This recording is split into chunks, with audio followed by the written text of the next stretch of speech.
What's going on, everybody? My name is danieljblagrove and you're watching Grow in Grace, where we help you grow in faith, in love, and hope in light of the gospel. Today I wanted to talk about why you should or should not go to church. Yes, there are reasons why you should not go to church, but I'm speaking from an attitude perspective. There are attitudes and thoughts that people have that need to be addressed and checked at the door when coming to church. Now, I understand that you are to come as you are, come as you may be, but I'm speaking more to the Christians and people who regularly attend church and understand what church is about. There are certain attitudes that you should have and should not have when coming to church, and I want to address those first. The first thing I want to address is that if you think you're perfect and that you don't need any correcting, you don't need any prayer, it's everyone else that needs an inspired word, then that's definitely something you need to check at the door. Not one person is perfect. We have all fallen short of the glory of God, and everyone is in need of God's grace. Jesus didn't come for the perfect. He came for the broken, he came for the sick, he came for the heartless, he came for the needy, he came for the greedy, he came for those who need help, and we all need help. It can be addictions, it can be depression, it can be sickness, suicidal thoughts,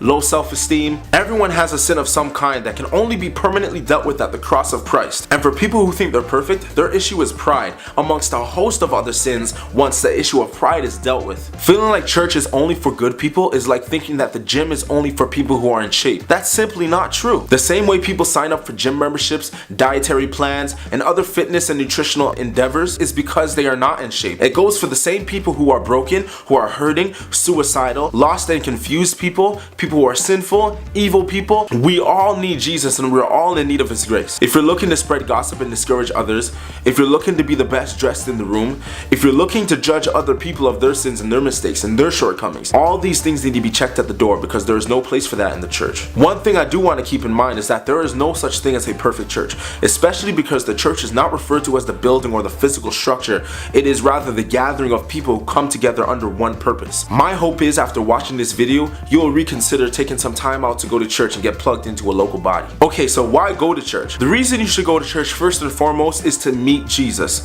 To meet Jesus, to see Jesus, to know Jesus, to learn from him, to sing about him, and to praise his name is the first and foremost thing about going to church. It's all about Jesus. The scriptures we read in the Old Testament and the scriptures we read in the New Testament both point to Christ. Which brings me to my second point. If the gospel of Jesus Christ is not being heard in our churches, that is a huge red flag. The gospel must be heard, because this is what saves people. It doesn't matter how good the worship leader is or how awesome and how eloquent the preacher is. If the gospel is not heard in our music, if the gospel isn't heard in our preaching, if the gospel isn't heard in our teaching, in our fellowship, in our gatherings, that is a huge red flag. Beyond the message of the gospel, the church is the community that grows you best. Whether you're a child, youth, young adult, all the way to senior, a church properly equipped addresses all areas of life. Now, how all these things are done is through community, the building of believers, and pastoral leadership. The community is where you're invested in, not only on the weekends, but also through the week, doing life with them day by day, whether it's a coffee meeting, Bible study in the evenings, going on for a walk, a phone call, time in prayer together, allowing the word that is preached on the weekend to take root in your heart through action and application,